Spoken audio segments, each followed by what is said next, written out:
Termo de depoimento número 24, que presta Marcelo Bahia Odebrecht, aqui acompanhado de suas defensoras, doutora Débora Poeta e Joana Paula Batista. Marcelo, esse termo está sendo gravado, ele diz respeito ao acordo de colaboração premiada firmado com o Ministério Público Federal com base na Lei 12.850 de 2013. E eu te indago se tu estás aqui de forma espontânea e voluntária para participar. E se tu tens conhecimento de que os efeitos da colaboração premiada dependem do conteúdo da tua colaboração e ainda dos elementos que forem entregues ao Ministério Público. São meus advogados e estou espontaneamente. Muito bem. Marcelo, eu vou pedir para te falares então sobre o conteúdo do anexo 8.2, doações ao PSDB com recursos de Caixa 2 para campanhas de Aécio Neves. Por favor. Que eu saiba, a relação com a Aécio, nossa, da organização como um todo, vem do início dos anos 2000. 2000 é onde começou a ter uma relação maior com a Aécio. Ele ainda era deputado federal. Nesse primeiro instante, não apenas a Aécio, mas o PSDB, mesmo no início do governo Lula, tinha uma influência grande no setor elétrico. Por alguma razão, que a gente não sabe precisar o porquê, mas Furnas continuava, mesmo no início do governo Lula, sob forte influência do PSDB e barra Aécio, quer dizer, dos dois, digamos assim, principalmente na diretoria do Dimas. Tá? E tinha a questão da CEMIG, que era um player também relevante no setor. Então, dentro da nossa lógica empresarial, e também era uma relação que eu estava começando na construtora, quem cuidava da relação de contribuições, qualquer pedido, naquela época, estou falando disso, 2000, era o Henrique, que era o responsável pelo nosso negócio de energia, que era quem tinha interesse na época com o PSDB, e principalmente ele lidava com o Dimas, que na época era um operador informal do PMDB, ou do PSB, do PSDB. Era um operador informal do PSDB e, obviamente, também era um cliente de Henrique lá em Furnas e tinha influência ele também era um contato que o Henrique usava para conversar sobre CEMIG. Então, o padrinho da CEMIG, e eu vou detalhar um pouco como é que funcionava, quer dizer, a CEMIG, então, e essa diretoria de fundo era apadrinhada pelo PSDB e o operador informal era o Dimas. Então, neste momento, foram feitas contribuições relevantes ao PSDB. Praticamente, com a assunção do governo Lula, passou a ser a grande interface nossa com o PSDB. Tá? Eu não sei precisar quanto dessas contribuições, eu nem sei se Henrique sabe precisar isso, quanto dessas contribuições foi do PSDB, foi para o Aécio, foi para outros candidatos, quanto isso foi de Caixa 2. Isso com certeza, como é coisas antigas, não sei se precisar, se a pessoa sabe quanto foi Caixa 2, quanto foi oficial, quanto foi... Mas uma parte era para Aécio, outra parte era para candidatos, outra Caixa 2, outra isso. E eu sei que eram montantes relevantes. E a gente está falando de um montante da ordem, pelo menos 50 milhões. Por que eu digo 50 milhões? Porque Henrique me comentou uma época e eu até estimulei ele. Porque eu disse, olha, Henrique, veja bem, é o único ponto que a gente tem hoje de relevância com o PSDB. Aécio, que é uma pessoa que de nós tinha relação, é uma pessoa que eu acho que é importante, vai ser importante. Eu acho que vale a pena você assumir essas contribuições. E pelo menos 50 milhões foi pelos negócios de energia pagos ao PSDB barra esse grupo, digamos assim, que tinha gerência influência sobre CEMIG e Furnas. Aí entra o governo estadual de Minas. Aécio é eleito governador. A partir daí, óbvio que tem um overlap entre essas contribuições do Dimas e já Aécio como governador, porque aí eu entendo que a partir do momento que Aécio se tornou governador, quem passou a ser, digamos assim, um tesoureiro informal era mais o Oswaldo. Eu não conheço o Oswaldo pessoalmente, talvez tive com ele uma vez, mas era o Oswaldo que ele sempre se referia. Oswaldo? Era o Oswaldo, né? É Oswaldo que era da... É Oswaldo Borges. Oswaldo Borges. Eu menciono... Bom, então, a partir do momento que a Aécio se tornou governador de Minas, a interface principal com ele dentro da organização, digamos assim, o padrinho, começou a ser Júnior, que era o responsável por infraestrutura, obviamente, contato principal. Júnior também começou a criar uma relação pessoal. A partir desse momento, eu também comecei a criar uma relação crescente com a Aécio, então eu comecei a ter contatos mais constantes com ele, não só para discutir política, discutir tudo que é tipo de coisa, entendeu? A partir daí, enquanto ele era governo e na candidatura dele para o Senado e obviamente na sucessão dele com Anastasias, como se deu as contribuições, aí eu não tenho ideia, com certeza foi relevante. Agora, as negociações se deram com a área de infraestrutura, ou Júnior, ou diretor local, mas as negociações se deram com a área de infraestrutura. E com um overlap da área de energia ainda por questão de Dimas, que foi diminuindo, porque teve um momento que saiu fora o assunto. Eu me lembro de ter tido várias reuniões com a Aécio. Em algumas reuniões teve o presidente da CEMIG, o presidente de Andrade, Gutierrez. A gente tinha muito embate, nós e Andrade, por conta dos projetos Santo Antônio e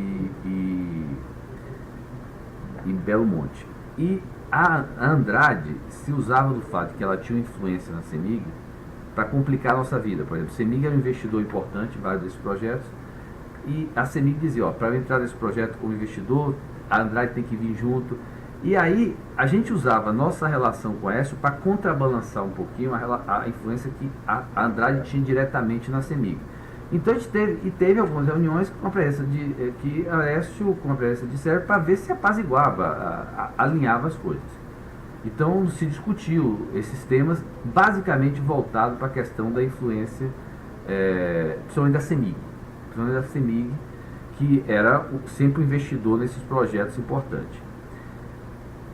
Aonde é que eu comecei a assumir e aí sim passar dentro da nossa, a definir valores de pagamentos? Foi a partir da campanha presidencial de 2014, quando a Aécio se tornou candidato. Aí a partir daí, dentro daquela nossa lógica empresarial, campanha presidencial era comigo.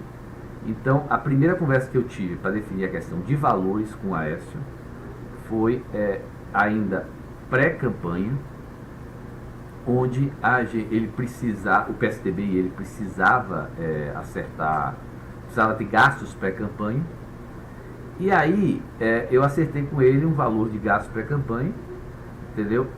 Que depois ele tentou recuperar como foi operacionalizado, mas nem eu nem Júnior a gente se lembra, mas aparentemente pode ter sido até por doação oficial ao PSDB ou por Caixa 2, mas foram para gastos pré-campanha, e a gente bancou assim durante 10 meses com valores que eu não... Mas foi algo entre... mas aí que está o detalhe. Eu me lembrava que era 500 mil por mês por 10 meses. E aí a gente só conseguiu achar, não consegue, mas eram valores relevantes pré-campanha para 2014. E que foram operacionalizados ou pagos ao PSDB antes da abertura do comitê dele, ou para o Caixa 2. Mas isso foi alinhado, digamos assim, o PSDB para gastos pré-campanha. Esse foi o único, esse foi o valor que eu acertei com o Aécio, quer dizer, é um momento que não tinha aberto o comitê e o PSDB precisava isso para gastos pré-campanha, questão de pesquisa, essas coisas todas. Depois a gente fez uma doação oficial a Aécio, que no montante é mais ou menos equivalente ao montante para Dilma, que era mais ou menos 5 milhões. Deve ter feito também alguma contribuição, mas por volta de 2, 3 milhões no comitê do PSDB para ele. Ou seja, do ponto de vista oficial, a gente equilibrou o valor de Aécio com o valor de Dilma e ponto. Aí teve, na véspera do segundo turno, na véspera do primeiro turno, o Aécio estava naquela subida, estava aquela discussão se Dilma ganhava ou não no primeiro turno. A Aécio tinha a chance de ir para o segundo turno, mas ele, acho que foi 2 coisas poucas, mas ele precisava um fôlego na véspera de recurso. E ele pediu um encontro comigo. Marcelo, eu sei que você já doou para aquela questão pré-campanha, eu sei que você já fez essa doação de 5 milhões, que ela via comitê, só que eu preciso. E eu disse para Aécio naquele momento, Aécio, a gente tinha a mesma limitação de Caixa 2, por causa daqueles problemas que ele estava realizando. E eu falei, é complicado, porque eu não posso aparecer doando para você até na véspera, mais do que para Dilma, tá? E aí a gente combinou, porque é aquela história, ele também tinha assumido compromissos de apoiar algumas candidaturas. E coincidia que eram pessoas que a gente tinha relação, gostaria de apoiar. Então, e a gente falou alguns nomes na época, eu me lembro do nome Agripino. A gente falou o nome de Agripino. Eu falei, pô, esse é um candidato que a gente não tem nenhum problema. Então a gente apoia e diz que o dinheiro veio por recomendação sua. Você não tem esse compromisso de apoiar ele? E aí eu combinei no final dessa reunião, olha, vamos fazer o seguinte, o Sérgio, que é o nosso diretor lá, procura o Oswaldo. O Júnior nessa época estava com um problema familiar, então não consegui falar com ele, porque o Júnior é o líder do Sérgio. Mas aí eu liguei direto para o Sérgio e falei, Sérgio, olha, alinhamos aqui que você procuraria o Oswaldo e acertaria o valor de 15. Me liguei do assunto. Aparentemente, o que parece que ocorreu foi que, por algum acaso, ou parcialmente ou totalmente, nem precisou esses valores. Parece que o Sérgio programou e depois cancelou vários. Entendeu? Mas aí, com certeza, ele deve estar no relato dele detalhando o que aconteceu. Essa basicamente essa contribuição para o Agripino lá, então a gente ficou sabendo pelo menos não teve contato direto contigo, né? Não, comigo não. Eu me lembro que essa questão do Agripino, por ser a relação do Cláudio, eu liguei para o Cláudio e falei, Cláudio, só para você saber, avise lá que a pedido do meu amigo, entendeu? Tem uma contribuição que vai para ele de um. Quer dizer, é uma maneira da gente apoiar um candidato que ele queria e resolver o problema. Pedido, na verdade. Não foi ele que pediu. Foi o que eu estou dizendo. Foi uma maneira de pagar o Aécio. É uma maneira de pagar o Aécio que eu não podia fazer na época nem via Caixa 2 nem oficial. Tá. Então, como é que os presidentes eles acabam assumindo o compromisso de outras candidaturas. Foi oficial para o Agripino? É isso que eu estou dizendo. O Sérgio detalha, mas parece que uma parte, inclusive, nem foi feita. Ou seja, ficou e por alguma razão. É aquela história, às vezes, você chega, o candidato chega e quer ter, e por alguma razão depois não acontece. E que obras tinha na época dos Dimas, a primeira fase do setor elétrico lá?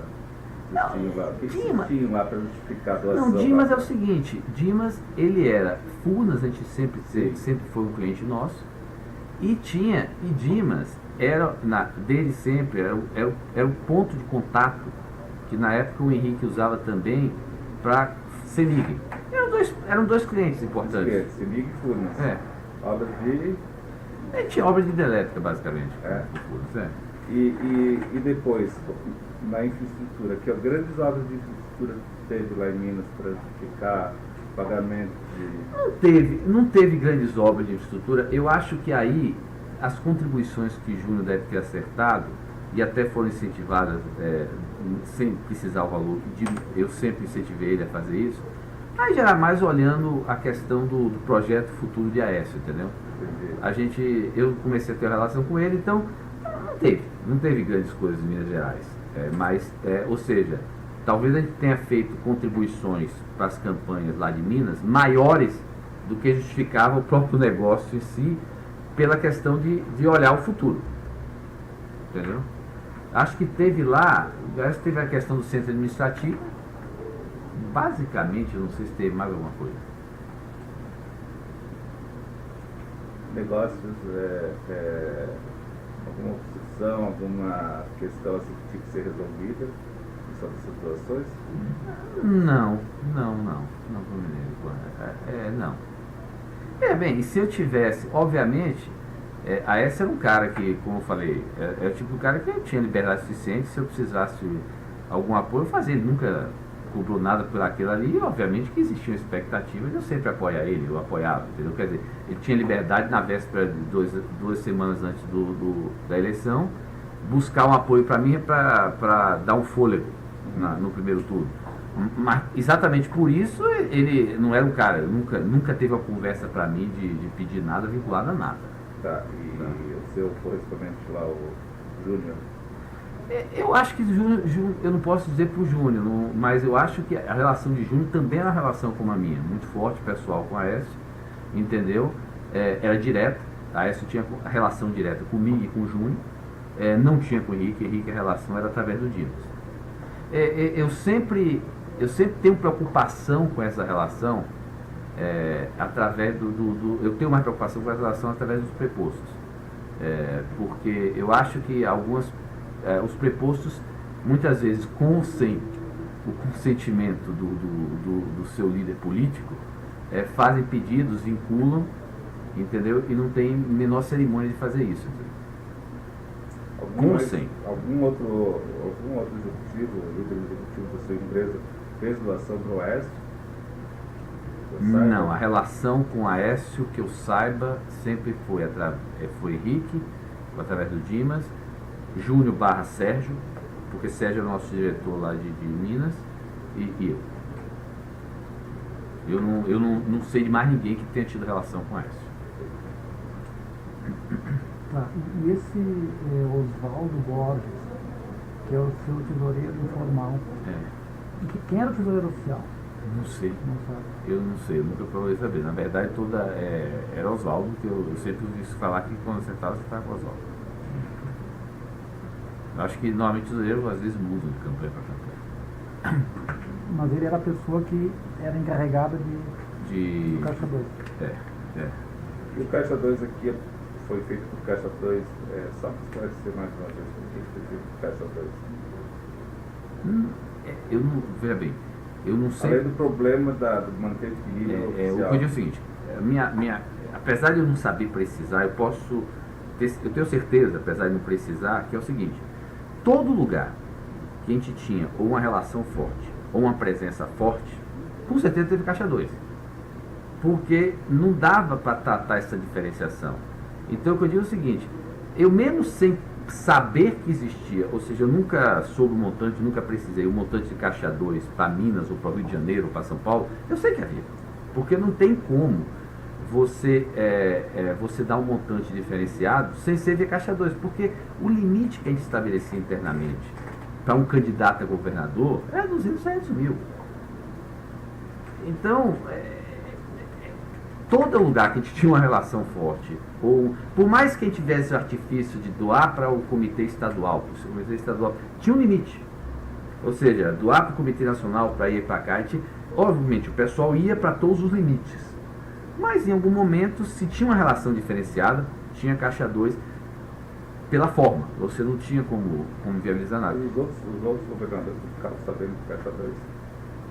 Não, todo mundo sabia que tinha Caixa 2. Não sabia quanto? Não sabia quanto. Então ninguém sabia quem era quem tinha um tratamento mais diferenciado. Todo mundo sabia. Veja bem, eu não conheço nenhum político no Brasil que tenha conseguido fazer qualquer eleição sem Caixa 2. Caixa 2 era 3/4 que eu estimo. E não existe ninguém no Brasil eleito sem Caixa 2.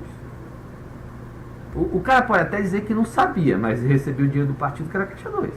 Não existe. Não existe. Era um círculo vicioso que se criou.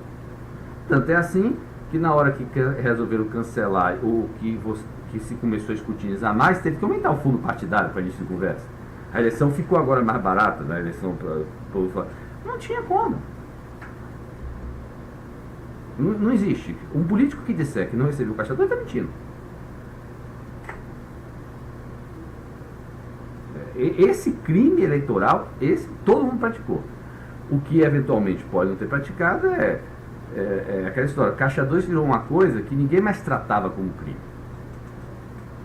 Ninguém mais tratava como crime. Caixa 2, só Caixa 2, não está vinculado a alguma obra, não é mais Caixa 2. Né? Mas aí, é que eu digo, aí não necessariamente o problema está no Caixa 2. Às vezes você tem doação oficial vinculada a alguma coisa. O que eu estou dizendo, com o tempo, a ilicitude estava em como se acertou o valor. Ninguém mais tratava Caixa 2, todo mundo tratava Caixa 2 como uma coisa que era necessária. Fazia parte já. Fazia parte, e aí o cara dizia, se eu não desse Caixa 2, como é que eu vou ser um candidato que vou mostrar uma prestação de campanha de 100 e meu concorrente vai mostrar 10? Tipo assim, entendeu? E também, eu vou dizer o seguinte, eu não sabia a época, mas através o que a gente foi, as investigações, parece que também teve uma parte desse caixa 2 aí para as contribuições do PSDB de Minas, não sei quanto de essa, não teve também, parece que alguma coisa via marqueteiro, né? Que não era para ser, aquele princípio nosso que não pegar contrato. Exatamente. E que casos específicos dá para saber? Não, eu soube, o pessoal fez a pesquisa agora, na época, a gente descobriu isso na época da... Porque era tipo da coisa, não era para ter. Não era para ter. Mas não foi autorizado por você, né? Não. Volto a afirmar, eu sabia não precisava me dizer, eu sabia que aonde a gente tinha relação diferenciada e onde a gente tinha presença forte, com toda certeza a gente apoiava muito. Se apoiava muito, tinha que ter caixa 2. Porque o caixa 1 era uma parte pequena da nossa contribuição. E que era o marqueteiro lá de Minas? Eu não sei. Eu soube depois que o pessoal começou as investigações para isso e foi identificado que uma parte do caixa 2 foi via marqueteiro. Também não sei para que campanha específica. É isso, né? Os caras têm alguma consideração? Não. Então, dou por encerrado o termo de depoimento número 24.